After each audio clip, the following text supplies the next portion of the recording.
حضرت عمر بن عبدالعزیز جو کہ اموی خاندان کے چشم و چراغ تھے، لیکن ان کا مزاج سب سے ہٹ کے تھا، انوکھا اور نرالا تھا۔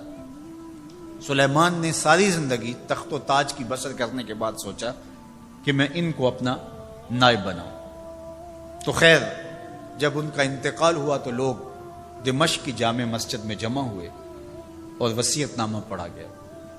تو حضرت عمر بن عبدالعزیز کھڑے ہوئے، فرمایا لوگوں، نہ تو میری منشا تھی کہ مجھے خلیفہ بنایا جائے اور نہ مجھے اس بات کا علم تھا، یہ میری منشا اور آپ لوگوں کی مشاورت کے بغیر کیا گیا ہے، میں اس سے دستبردار ہوتا ہوں، آپ جس کو چاہیں اپنا خلیفہ مقرر کر لیں۔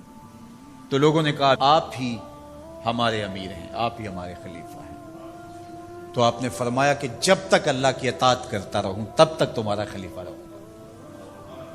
اور پھر آپ نے حکم نامہ جاری کیا کہ میری جتنی جائیداد ہے ساری بیت المال میں جمع کروائی جائے، اور جتنے بھی اموی شہزادے تھے ان کی جائیدادیں جو انہوں نے لوگوں کے ضبط کی ہوئی تھی سب کو بحق صدقات ضبط کرنے کا حکم نامہ جاری کیا۔ مسجد سے باہر نکلے تو آپ کے لیے شاہی سواری لائے گی، فرمایا میرا خچر کافی ہے میرے لیے۔ گھر پہنچے تو اپنی بیوی فاطمہ بنت عبد الملک سے کہا، جو بادشاہ کی بیٹی ہے، بادشاہ کی پوتی ہے اور 4 بادشاہوں کی بہن ہے، ناز و نعم میں پلی ہوئی ہے، کہا اگر میرے ساتھ تم رہنا چاہو تو تمہیں اپنے سارے زیورات، زر و جواہر، سارا مال بیت المال میں جمع کروانا ہوگا اور فقیرانہ زندگی بسر کرنا ہوگی۔ اب اس پاک باز خاتون نے کہا کہ میں اس کے لیے تیار ہوں، میں فقیری کی زندگی کو ترجیح دیتی ہوں۔ اب حضرت عمر رضی اللہ تعالیٰ عنہ نے صرف 2 سال 5 ماہ اور کچھ دن حکومت کی، اور 3 بر اعظموں پر سلطنت اسلامیہ پھیلی ہوئی تھی، اور آپ روتے تھے کہ ان لوگوں کا حق بھی میرے اوپر بلا مطالبہ ہے جو دنیا کے کسی بھی خطے کے اوپر اس سلطنت کی حدود میں بستے ہیں۔ عید کا موقع آیا، عیدگاہ میں جب لوگ ایک دوسرے کو مل رہے تھے تو امیر المومنین کے بیٹوں کے کپڑے خستہ تھے، پرانے تھے، پیوند لگے ہوئے تھے۔ تو آپ نے اپنے بیٹوں سے کہا کہ تمہیں شرم تو آ رہی ہوگی کہ امیر المومنین کے بیٹے ہو کے تمہیں ڈھنگ کا لباس بھی دستیاب نہیں ہے۔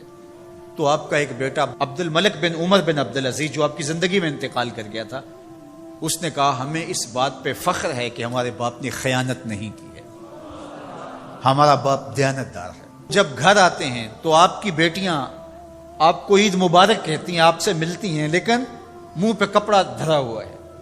تو حضرت عمر رضی اللہ تعالیٰ عنہ عمر بن عبدالعزیز بولتے ہیں کہ بیٹی آپ نے چہرے کے اوپر کپڑا کیوں رکھا ہوا ہے؟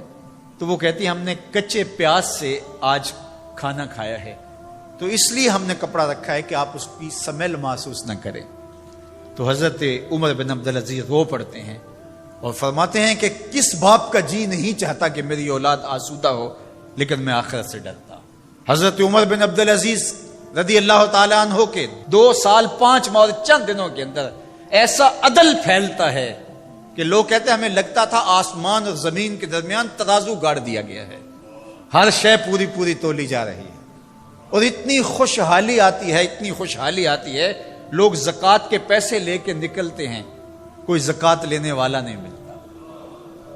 ایک علاقے کے لوگ حضرت عمر بن عبدالعزیز کو خط لکھتے ہیں کہ حضرت زکوٰۃ کا کیا کریں؟ فرمایا غریبوں کو دے۔ کہا کوئی غریب رہا ہی نہیں، تو کہا کہ اچھا آپ اس طرح کریں کہ جن کی شادیاں نہیں ہوئی ان کا مہر ادا کر کے شادیاں کروا دیں۔ تو وہ جواب میں لکھتا ہے یہ بھی ہو چکا۔